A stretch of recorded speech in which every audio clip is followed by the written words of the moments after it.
रहमत कायनात, मकसूद कायनात, सरदार अंबिया मोहम्मद मुस्तफ़ा अहमद मुज्तबा हबीब किबरिया खातमन नबीयीन सल्लल्लाहु अलैहि वसल्लम के तशरीफ ले आने के बाद मेरे अल्लाह ने हमेशा हमेशा के लिए सिलसिला नबूवत को मुकम्मल कर दिया। नबूवत अपनी तकमील को पहुंची। आप सल्लल्लाहु अलैहि वसल्लम अल्लाह रब्बुल इज्जत के आखिरी नबी, आखिरी रसूल और आखिरी पैगंबर ठहरे। आप सल्लल्लाहु अलैहि वसल्लम के बाद अब क़यामत की सुबह तक कोई नबी पैदा नहीं होगा। हजरत आदम अलैहिस्सलाम सबसे पहले नबी, आप सल्लल्लाहु अलैहि वसल्लम सबसे आखिरी नबी। एक मर्तबा आप भी ऊंची आवाज से बोलिए कि हजरत आदम अलैहिस्सलाम सबसे ऊंची आवाज से। ये जो मेरे सामने मोबाइल लेकर बैठे हैं ये जेब में डाल लें, मुझे बहुत कोफ्त होती है, इसलिए कि मैं पुराने दौर का मौलवी हूं और बगैर ज़रूरत के इन चीजों को ठीक नहीं समझता। अगर कहीं मजबूरी है तो वो मजबूरी है, अगर नहीं तो मैं कम अज कम इसको ठीक नहीं समझता। ऊंची आवाज से बोलिए कि सबसे पहले नबी, सबसे आखिरी नबी। इस बात को आप बखूबी जानते और मानते और समझते हैं कि पहला वो होता है जैसे पहले कोई न हो, आखिरी वो होता है जिसके बाद, सबसे पहला वो जिससे पहले, आखिरी वो जिसके बाद। हजरत आदम अलैहिस्सलाम से पहले कोई नबी नहीं था। हुजूर के बाद अब क़यामत की सुबह तक कोई नबी पैदा नहीं होगा। इस अकीदे को अकीदा खत्म नबुव्वत कहा जाता है। ये मेरा भी अकीदा है, ये आप दोस्तों का भी अकीदा है। 1400 साल से पूरी उम्मत मुस्लिमा का यही मुत्तफिका अकीदा है कि आप सल्लल्लाहु अलैहि वसल्लम अल्लाह के आखिरी नबी, आखिरी रसूल और आखिरी पैगंबर। अगर मैं यूं कहूं तो बहुत बेहतर होगा। ये मेरा और आपका बुनियादी अकीदा है। ये बुनियादी अकीदा खत्म नबुव्वत का है तो मेरा ईमान है। ये बुनियादी अकीदा खत्म नबुव्वत का है तो मैं मुसलमान हूँ। ये बुनियादी अकीदा खत्म नबुव्वत का है तो मेरी नमाज है, रोजा है, हज है, उम्रा है, बैतुल्ला शरीफ का तवाफ है। ये बुनियादी अकीदा खत्म नबुव्वत का है तो मेरी तहज्जुद, इशराक, नवाफिल, अव्वाबीन, तरावी है। ये बुनियादी अकीदा खत्म नबुव्वत का है तो मेरा जुमा है और तबलीग है। अगर ये बुनियादी अकीदा खत्म नबुव्वत का नहीं, मेरा ईमान भी नहीं और मैं मुसलमान भी। अगर ये बुनियादी अकीदा खत्म नबुव्वत का नहीं तो मेरी नमाज, रोजा, हज, उम्रा, बैतुल्ला शरीफ का तवाफ, अगर ये बुनियादी अकीदा खत्म नबुव्वत का नहीं तो मेरी तहज्जुद, इशराक, नवाफिल, अव्वाबीन, तरावी, जुमा, तबलीग। गोया कि आप ये फरमा रहे हैं कि अकीदा खत्म नबुव्वत का है तो सब कुछ है, अगर ये अकीदा नहीं तो कुछ भी नहीं। हमारे एक बुजुर्ग गुजरे हैं जिनको आज दुनिया हजरत अल्लामा इब्न नुजैम अल मिस्री के नाम से याद करती है। हजरत अल्लामा इब्न नुजैम फरमाते हैं, इज़ा लम यारिफ अन्ना मुहम्मद सल्लल्लाहु अलैहि वसल्लम आखिरुल अंबिया फलैसा बिमुस्लिम। अगर कोई शख्स ये नहीं जानता, अगर कोई शख्स ये नहीं पहचानता, अगर किसी आदमी को ये मालूम नहीं कि हुजूर अल्लाह के आखिरी नबी हैं, वो आदमी मुसलमान नहीं है। मुसलमान उस वक्त होगा जब उसका अकीदा होगा कि आप सल्लल्लाहु अलैहि वसल्लम अल्लाह के आखिरी नबी और आखिरी रसूल हैं।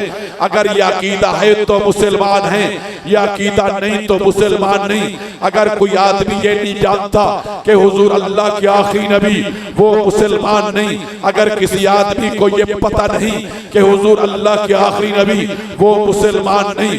इज़ा लम यारिफ अन्ना मुहम्मद सल्लल्लाहु अलैहि वसल्लम आखिरुल अंबिया फलैसा बिमुस्लिम, ये अकीदा है तो मुसलमान है, ये अकीदा नहीं तो मुसलमान, ये अकीदा नहीं तो मुसलमान। तवज्जो फरमाइए, खत्म नबुव्वत के हवाले से मेरे अल्लाह ने कुरान मजीद के अंदर 100 आयात मुबारका नाज़िल फरमाई। खत्म नबुव्वत के हवाले से मेरे और आपके पैगंबर ने 210 अहादीस मुबारका इरशाद फरमाई। खत्म नबुव्वत के तहफ़्फ़ुज़ के हवाले से हजरत अबू मुस्लिम खुलानी को आग के अंदर जाना पड़ा। खत्म नबुव्वत के तहफ़्फ़ुज़ के हवाले से हजरत हबीब बिन ज़ैद अंसारी ने अपने जिस्म के टुकड़े करा दिए। खत्म नबुव्वत के तहफ़्फ़ुज़ के हवाले से जंगे यमामा के अंदर 1250 असहाबे रसूल ने अपनी जान का नजराना पेश किया, अपने जिस्म के टुकड़े कराए, अपने मुक़द्दस खून से अल्लाह की ज़मीन को रंगीन कर दिया। खत्म नबुव्वत के तहफ़्फ़ुज़ के हवाले से जंगे यमामा के अंदर 1250 सहाबा ने अपने बच्चों को यतीम कराया, अपनी बीवियों को बेवा करा दिया, अपने घर बार इलाकों को खैर बात कह दिया। खत्म नबुव्वत के तहफ़्फ़ुज़ के हवाले से आपके इसी मुल्क पाकिस्तान के अंदर 1953 की तारीख में हजारों मुसलमानों ने अपनी जान का नजराना पेश किया। लाहौर जैसे शहर के अंदर उस वक्त के हुक्मरानों ने मार रोड पर एक लाइन लगा दी, एक लकीर खींच दी और ये कहा इस लाइन को जो क्रॉस करेगा उसको गोली मार दी जाएगी। उस वक्त के मुसलमानों ने अपने दिलों के अंदर हुजूर की मोहब्बत को जगा देकर ऊंची आवाज से उस लाइन को क्रॉस किया था। खत्म नबुव्वत की सदा को बुलंद करते हुए उस लाइन को क्रॉस किया था। उधर से गोलियां चल गई थी। 10,000 मुसलमानों ने अपनी जान का नजराना पेश किया। 10,000 मुसलमानों ने अपने जिस्म के टुकड़े करा दिए। 10,000 मुसलमानों ने अपने मुक़द्दस खून से अल्लाह की जमीन को रंगीन कर दिया। 10,000 मुसलमानों ने अपने बच्चों को यतीम और बीवियों को बेवा करा दिया। 10,000 मुसलमानों ने अपने कारोबारों को, अपने इलाकों को, अपनी बिरादरी को छोड़ दिया। मेरे दोस्तों और बुजुर्गों, 10 साल के बच्चे से लेकर 80 साल के बूढ़े तक हुजूर की नामूस के लिए अपनी जानों को वार दिया। खत्म नबुव्वत के तहफ़्फ़ुज़ के हवाले से मेरे और आपके अकाबरीन ने हाथों के अंदर हथकड़ियां, पांव के अंदर बेड़ियां पहनी थी। खत्म नबुव्वत के तहफ़्फ़ुज़ के हवाले से मेरे बुजुर्गों ने जेलों की सोबतें बर्दाश्त की, जेलों में बैठकर चक्कियां पीसी, बड़ी बड़ी तारीखें तलाई। तब जाकर 1974 के अंदर 7 सितंबर को आपके मुल्क पाकिस्तान की पार्लियामेंट ने मुत्तफिका तौर पर यह फैसला दिया, मिर्जा गुलाम कादियानी और उसके मानने वाले कौन।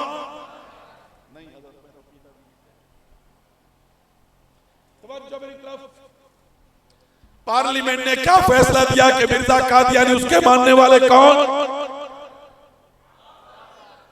हजरत ने शेर पढ़ा कि मोहम्मद से वफा को हम तेरे हैं, तुम्हारा हाल यह है कि तुम्हारी आवाज निकलती है, मेरा गला खराब है फिर भी आवाज निकलती है, आपका ठीक है फिर भी आप चुप हैं।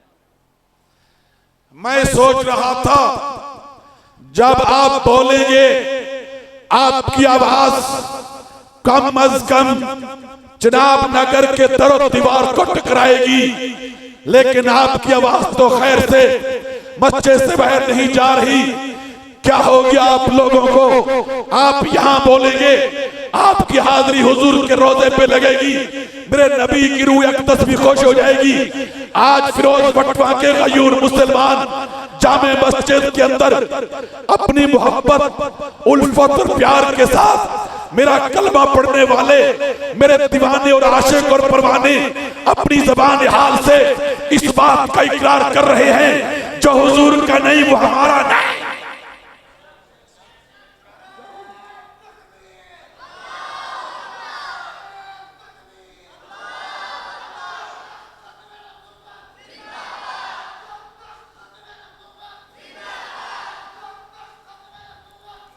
ऊंची आवाज से बोलिए, पार्लियामेंट ने क्या फैसला दिया कि मिर्जा गुलाम कादियानी उसके मानने वाले कौन? और से हाथ बुलंद करके लहरा के पता चले हुजूर के गुलाम आशिक बैठे हैं।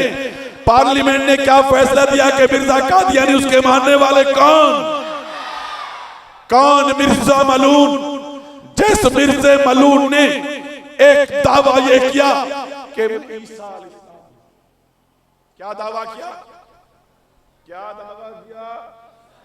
मैं ईसा अलैहिस्सलाम हूं।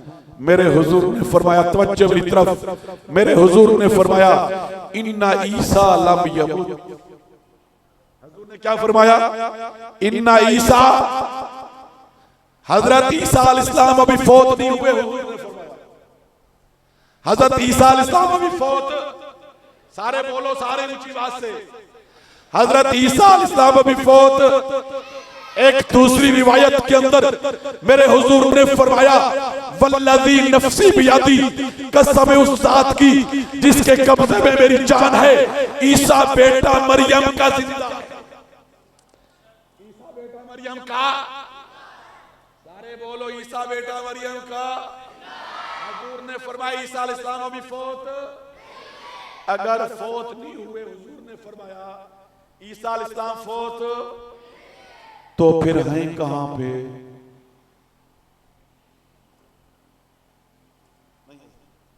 तवज्जो मेरी तरफ। हुजूर ने फरमाया इन्ना ईसा लम यमूत, ईसा अलैहिस्सलाम ही फौत, तो कहां पे हैं? ऊंची बात से बोलिए, ऊंची बात से, कहां पे हैं? मेरा और आपका नजरिया और अकीदा कि हजरत ईसा अलैहिस्सलाम अपने उसी जिस्म और उसी रूह के साथ अल्लाह के हुक्म से फरिश्तों के जरिए आसमानों पर तशरीफ ले गए। वो इस वक्त जिंदा सलामत कहां पे है? कहां पे है? आसमानों पर। मेरे हुजूर ने फरमाया इन्ना ईसा लम यमूत इन्नहु राजिउन इलैकुम क़ब्ल यौमिल क़ियामा। हजरत ईसा अलैहिस्सलाम क़ुर्बे क़यामत वापस आएंगे।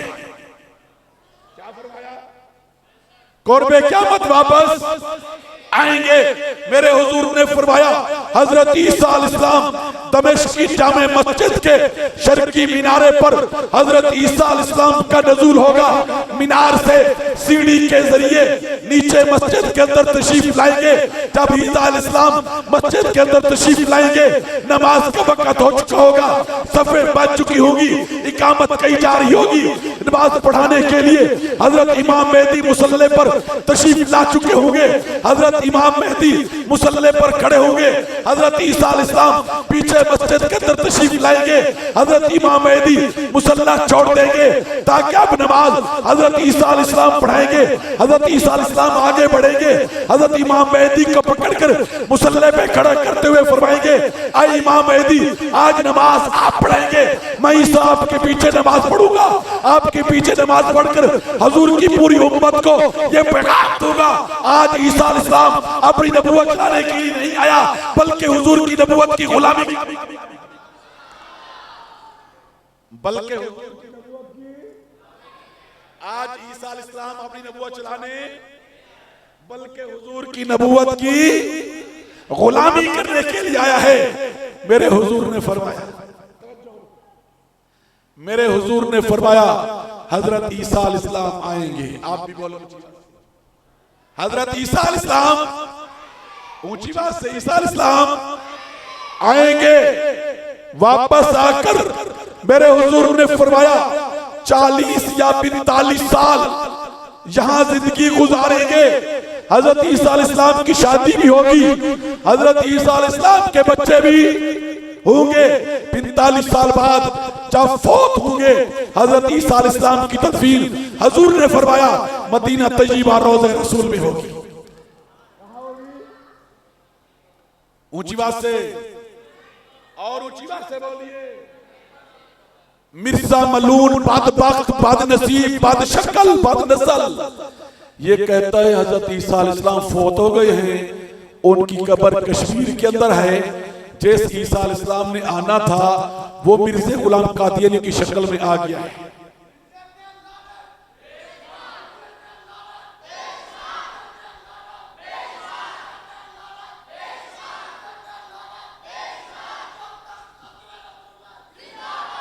मिर्ज़े मलून का एक दावा ये कि मैं इमाम मेहदी हूं। मिर्ज़े का एक दावा ये कि मैं तवज्जो इमाम मेहदी हूं। मेरे हुजूर ने सल्लल्लाहु अलैहि वसल्लम और ऊंची बात से मेरे हुजूर ने फरमाया, मेरी उम्मत के लोगों, मेरी बेटी फातिमा की औलाद से एक नौजवान आएगा। मेरे हुजूर ने फरमाया, मेरी उम्मत के लोगों, मेरी बेटी फातिमा की औलाद से एक नौजवान आएगा। उनका नाम मेरे नाम पे मोहम्मद,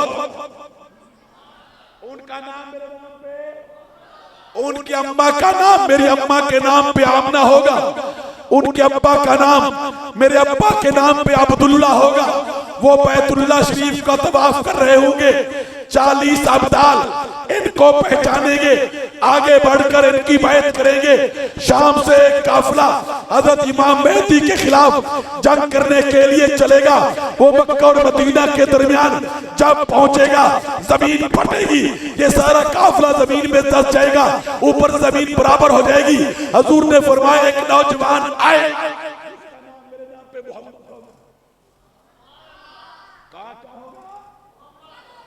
40 अब्दाल उनको पहचानेंगे।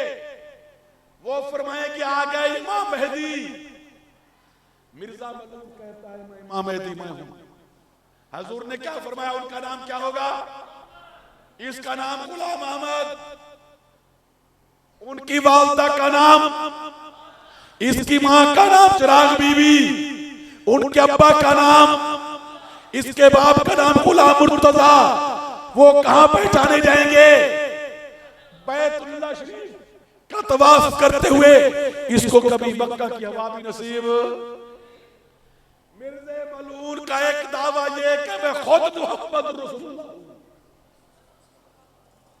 मिर्ज़े मलून का एक दावा ये कि मुझे देखने वाला सहाबी।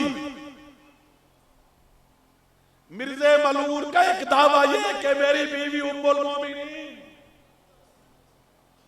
इस इलाके के मुसलमान था। अब अपने दिल को मैं एक हवाला पेश करूं।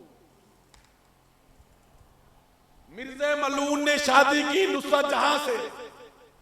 मिर्ज़े ने शादी की एक औरत जिसका नाम नुसरत जहां। उसको घर लाया, रात गुजारी, सुबह खड़ा हुआ। नुसरत जहां को सामने बिठाकर मिर्जा कादियानी उसको मुतवज्जे करके कहता है, नुसरत जहां, रात मेरे अल्लाह ने मुझे ये कहा कि मिर्जा कादियानी तेरे घर में नुसरत जहां की आई है। असद तो खदीजतुल कुबरा। ये मिर्जा मलून 13 दिन बहस होती रही पार्लियामेंट के अंदर। 13 दिन की बहस के बाद तमाम अरकान पार्लियामेंट ने मुत्तफिका तौर पर इस फैसले पर साइन किए कि मिर्जा गुलाम कादियानी उसके मानने वाले कौन। और ऊंची बात से फिर तुम सोचते हो जाते हो, मैं कहता हूं अगला गेयर बदलो, तुम पीछे चले जाते हो। पार्लियामेंट ने क्या फैसला दिया कि मिर्जा कादियानी उसके मानने वाले कौन। 1974 में फैसला आया। कब? 1900। ये साल कौन सा है? क्या? 2024। 74 24। इस फैसले को इस साल 50 साल हो जाएंगे। 50 साल। 50 साल बाद आपके अकाबिरीन ने, आपके बुजुर्गों ने, आपके बड़ों ने यह फैसला किया है। इस फैसले को 50 साल बाद इंशाअल्लाह हम मीनारे पाकिस्तान के बड़े ग्राउंड में खड़े होकर उन अकाबिरीन की जदोजहद को, उन अकाबिरीन की मेहनत को, उन बुजुर्गों की कुर्बानियों को, उन शहदाए खत्म नबूवत को, उन मुहाफिजीन खत्म नबूवत को, उन मुजाहिदीन खत्म नबूवत को इंशाअल्लाह 7 सितंबर 2024 इस साल मीनारे पाकिस्तान के बड़े ग्राउंड में खड़े होकर इंशाअल्लाह उनकी कुर्बानियों को खिराज ताज़ीम पेश करें।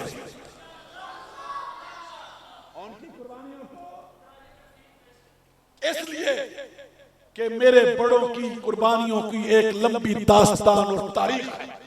क्या है? और तारीख।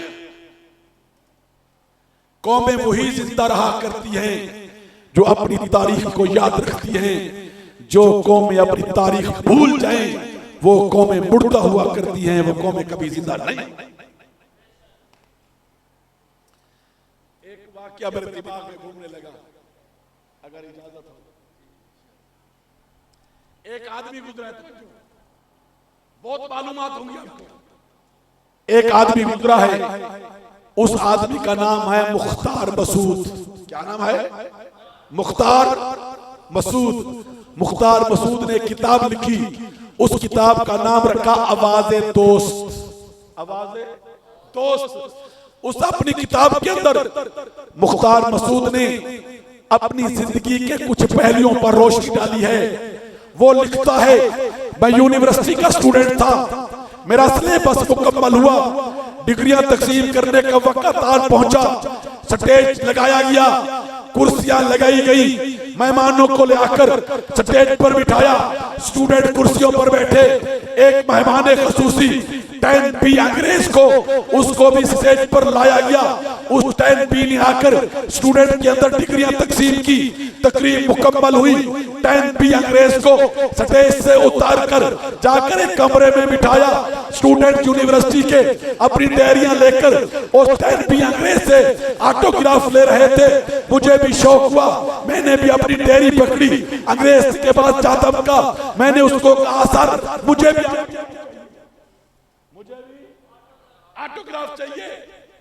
उस अंग्रेज ने मेरी डायरी पकड़ी, कलम उठाया, डायरी के करीब ले जाकर उसने कलम रोक लिया, मेरी तरफ देखने लगा।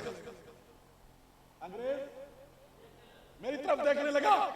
मेरी तरफ देखते हुए उस अंग्रेज ने मुझसे पूछा, आज इस्लामी महीने की क्या तारीख है? पूछने वाला अंग्रेज जैसे पूछा जा रहा है वो मुसलमान। क्या पूछा? इस्लामी महीने की आज क्या तारीख है? अगर आज मैं इनसे पूछ लूं आज मुहर्रम की क्या तारीख है, माशाल्लाह एक दो के अलावा किसी को पता नहीं होगा। तवज्जो। अंग्रेज ने पूछा मुख्तार मसूद से कि आज इस्लामी महीने की क्या तारीख है? मुख्तार मसूद लिखता है, मुझे याद नहीं थी, मैं बड़ा शर्मिंदा हुआ, मेरी नजरें झुक गई। शर्मिंदगी के साथ ऐसा से मैंने उसको कहा, सर मुझे याद नहीं, आज इस्लामी महीने की क्या तारीख है? मेरा जवाब सुनना ही था। उस अंग्रेज ने कलम आगे बढ़ाया, मेरी डायरी पे लिखा, जो कौम अपनी तारीख भूल जाए ज़माना भी उन्हें भुला। जो कौम अपनी तारीख भूल जाए ज़माना भी उन्हें भुला दिया करता है। नबुव्वत के तहफ़्फ़ुज़ की कुर्बानी और दास्तान एक लंबी तारीख है। इंशाअल्लाह 7 सितंबर 2024 को मीनारे पाकिस्तान के बड़े ग्राउंड में खड़े होकर हम अपने अकाबरीन की तारीख को इंशाअल्लाह याद भी करेंगे और उस पर अमल करने का फैसला भी करेंगे। ईद उल अज़हा करीब गुजरी है, ईद उल अज़हा करीब गुजरी है। ईद उल अज़हा से कबल आपके रावलपिंडी एजुकेशन बोर्ड ने ले आओ भाई बिलाल, ले आओ को, ताकि मैंने ब्रेक लगाऊं। तवज्जो मेरी तरफ, मेहमान आ रहे हैं, आ जाएंगे आपके स्टेज सामने। तवज्जो मेरी तरफ। ईद उल अज़हा से कबल रावलपिंडी एजुकेशन बोर्ड, तालीमी बोर्ड ने, रावलपिंडी के तालीमी बोर्ड ने, दिल्ली बोर्ड ने ये फैसला किया कि आज के बाद रावलपिंडी स्कूल, कॉलेज, यूनिवर्सिटियों के अंदर जो इस्लामियात का पीरियड है वो कादियानी पढ़ाएंगे। क्या करेंगे? हाँ, कादियानी पढ़ाएंगे। क्या ये ठीक है?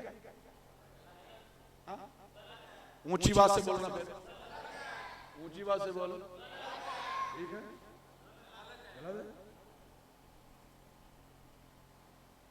आदत तशरीफ लाइए।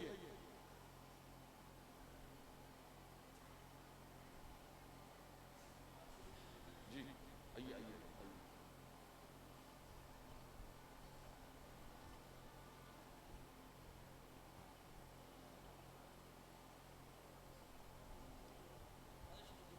जी जी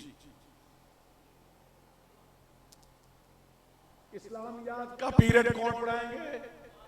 ये ठीक है। आज से 2 साल कबल इसी तरह का एक इशू पंजाब सत्ता पे खड़ा हुआ था। सुबह असेंबली के अंदर एक करारदाद आई, मुत्तफिका तौर पर वो करारदाद पास हुई। सुबह असेंबली ने फैसला किया कि पूरे सूबे के अंदर किसी इस्लामियात का पीरियड कोई कादियानी नहीं, इस्लामियात का पीरियड कादियानी। लेकिन इस मर्तबा फिर ये इशू खड़ा हो गया, इस्लामियात का पीरियड कादियानी पढ़ाएंगे। आपकी जमात आलमी मजलिस तहफ़्फ़ुज़ ख़त्म नबुव्वत ने रावलपिंडी और इस्लामाबाद के उलमा का इजलास तलब किया, मीटिंग बुलाई, एहतजाज किया, तहरीक चलाई, सोशल मीडिया पे आए, खतूत लिखे, एक वफद तैयार हुआ, एजुकेशन बोर्ड की इंतजामिया को मिले, उनको जाकर मसला समझाया। अल्लाह ने बड़ा फजल फरमाया, उन्होंने ये फैसला अपना वापस ले लिया। अभी 4 दिन गुजरे थे, क्या हो रहा है तुम्हारे मुल्क के अंदर? 4 दिन गुजरे थे, इस्लामाबाद कैद आजम यूनिवर्सिटी वालों ने फैसला किया कि कैद आजम यूनिवर्सिटी के अंदर 3 दिन का एक सेमिनार किया जाएगा। कितने दिन का? 3 दिन का सेमिनार। उस 3 दिन के सेमिनार के अंदर मलून जमाना, बदनाम जमाना, जनूनी किस्म कादियानी डॉक्टर अब्दुल सलाम की खिदमत को खिराज तहसीन पेश किया जाएगा। कौन डॉक्टर अब्दुल सलाम? 7 सितंबर 1974 के फैसले के बाद इस अब्दुल सलाम मलून ने खड़े होकर ये कहा, मैं उस मुल्क की लानती सरजमीन पर आज के बाद कदम नहीं रखना चाहता जिस मुल्क की पार्लियामेंट कादियान गैर मुस्लिम अक़लियत करार देती है, जिसने मेरे मुल्क की सरजमीन को लानती सरजमीन कहा, जिस बदनसीब ने मेरे मुल्क के एटमी राजों को बाहर की दुनिया में जाकर फाश किए, जिसने मेरे मुल्क के साथ गद्दारी की, आज उस गद्दार के मुतल्लिक मेरे मुल्क की यूनिवर्सिटी उसकी कुर्बानियों पर 3 दिन का खिराज तहसीन पेश करने के लिए सेमिनार करती है। जिसने मेरे मुल्क की सरजमीन को लानती सरजमीन कहा। ईद उल अजहा गुजरी, आप सबको मालूम है। कानून पर अमल दरामद कराना गवर्नमेंट का काम हुआ करता है, इंतजामिया काम हुआ करता है। पाकिस्तान का कानून ये कहता है कादियानी कुर्बानी नहीं कर सकते, इसलिए कुर्बानी शायर इस्लाम में से है। शायर इस्लाम का इस्तेमाल करना मुसलमानों को हक हुआ करता है, कादियानी काफिर हैं। ये शायर इस्लाम इस्तेमाल, ऊंची बात से शायर इस्लाम इस्तेमाल, होम डिपार्टमेंट ने लेटर शाये किया कोई कादियानी कुर्बानी नहीं कर सकता। उसके बावजूद भी मुख्तलिफ मकामात पर कादियानी कुर्बानी का जानवर लेकर आए, पुलिस आई ले गई, ज़िबा किया, पुलिस आई उठा के ले गई, उन्होंने गोश्त बनाया, पुलिस आई ले गई, मुकदमे दर्ज किए, कादियानी गिरफ्तार हुए, इसलिए कि आइन के मुताबिक कादियानी कुर्बानी नहीं कर सकते। इन्होंने क्यों किया है? आइन पर अमल दरामद कराना पुलिस का काम हुआ करता है। ईद उल अजहा के बाद बहुत सारे मौसमी मेंढक बाहर आकर टटराने लगे, कादियानियों की सस्ती सहूलतकारी करने के लिए मैदान में आ गए, टीवी पे आ गए। जैसा कि हज़रत मौलाना ने फरमाया कि मुजीबुर रहमान शामी जैसा, मुजीबुर रहमान शामी जिसने 1974 के अंदर हमारे बुजुर्गों के साथ खड़े होकर खत्म नबूवत के तहफ्फुज़ के लिए मैदान में रहा। 84 के अंदर खत्म नबूवत के तहफ्फुज़ के हवाले से उसने किरदार अदा किया। अपने रोजनामा पाकिस्तान की तरफ से 400 सफ़हात पर कौमी डाइजेस्ट कादियानियत के खिलाफ प्रिंट किया, उसके कई एडिशन छापे। ये शामी स्टेज पर बल्कि स्क्रीन पर बैठकर कहता है कादियानी बड़े मजलूम हैं, बड़े मजलूम हैं, कादियानी को कुर्बानी का जानवर ज़िबा क्यों नहीं करने देते, कादियानी की इबादत गाह के मीनार क्यों नहीं, कादियानियों को चार दीवारी के अंदर अपनी इबादत गाह, अपनी सरगर्मियां क्यों जारी नहीं करने देते। शामी कहता है कि मैं मुफ्ती तकी उस्मानी मौलाना फजल रहमान से कहता हूं कादियानियों की हदूद तय करें। शामी के बाद एमक्यूएम का सब्जवारी सेनेट के फ्लोर पर खड़े होकर कादियानियों की हिमायत करता है।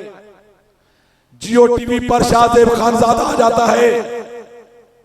जो अल्फाज तवज्जो मेरी तरफ, जो अल्फाज शामी इस्तेमाल करता है वही अल्फाज सब्जवारी इस्तेमाल करता है, वही अल्फाज शाहजेब खानजादा इस्तेमाल करता है। लगता यह है अल्फाज कहीं और से आए हैं, जबान इनकी इस्तेमाल हो रही है, जबान इनकी इस्तेमाल हो रही है।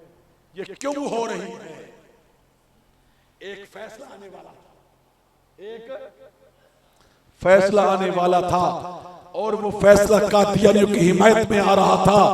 और उस फैसले से कबल ये एक माहौल पैदा करने के लिए इस तरह के मेंढक टटरा रहे थे। चंद दिन कबल जो फैसला आया कादियानियों की हिमायत के अंदर, वो मुबारक सानी कादियानी जनाब नगर के अंदर खड़े होकर तारीफ शुदा कुरान मजीद की तफसीर तकसीम करता है, उस पर मुकदमा दर्ज होता है। लेकिन मेरा चीफ जस्टिस ये कहता है कि तारीफ शुदा कुरान मजीद की तफसीर तकसीम करना कोई जुर्म नहीं, कोई जुर्म, आप बताएं जुर्म है या नहीं? तारीफ शुदा कुरान मजीद की तफसीर जिसको गवर्नमेंट ने बैन की, जिसके ऊपर गवर्नमेंट ने पाबंदी लगाई, ये न तकसीम हो सकती है न छप सकती है, उसको तकसीम करना क्या जुर्म है? मेरा चीफ जस्टिस कहता है जुर्म नहीं है। क्यों जुर्म नहीं है? कहता है इसने छापी थोड़ी है, इसने तो प्रेस भी नहीं लगाई, इसने तो प्रिंट भी नहीं की, ये तो शादी दारा भी नहीं है, ये तो सिर्फ तकसीम ही कर रहा था, ये तो सिर्फ तकसीम ही कर रहा था। मैं चीफ जस्टिस साहब को कहना चाहता हूं, अगर बगैर लाइसेंस के, अगर बगैर लाइसेंस के कोई असला लेकर यहां आ जाए, क्या ये जुर्म है या नहीं? हाँ? भाई मियां क्या हो गया? इसने असले बनाने की फैक्ट्री नहीं लगाई हुई, इसने असले बनाने के लिए रॉ मटेरियल नहीं खरीदा, इसके असले बेचने की दुकान नहीं है, तो जुर्म क्यों है?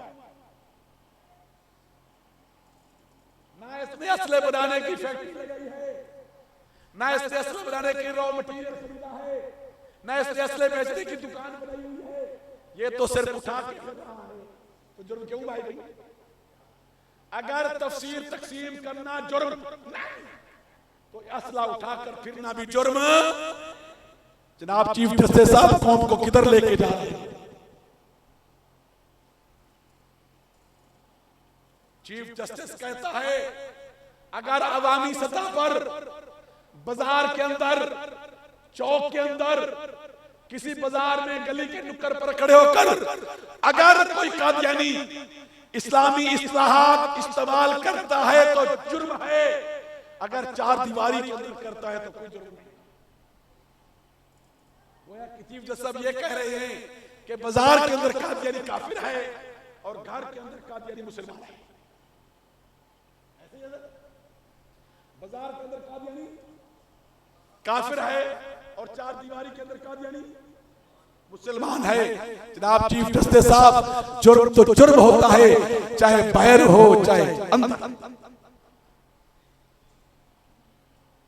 अगर कोई आदमी शराब पीता है बाजार में तो जुर्म है, अगर चार दीवारी के अंदर पीता है तो जुर्म है, अगर कोई किसी को कत्ल करता है बाजार में तो जुर्म है, चार दीवारी के अंदर करता है तो जुर्म है, अगर कोई सिना बाहर करता है तो जुर्म है, अगर ये जुर्म चार दीवारी के अंदर करता है तो जुर्म है।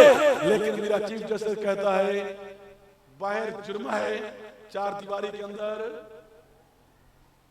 ये मुल्क को किधर लेके जा रहे हैं?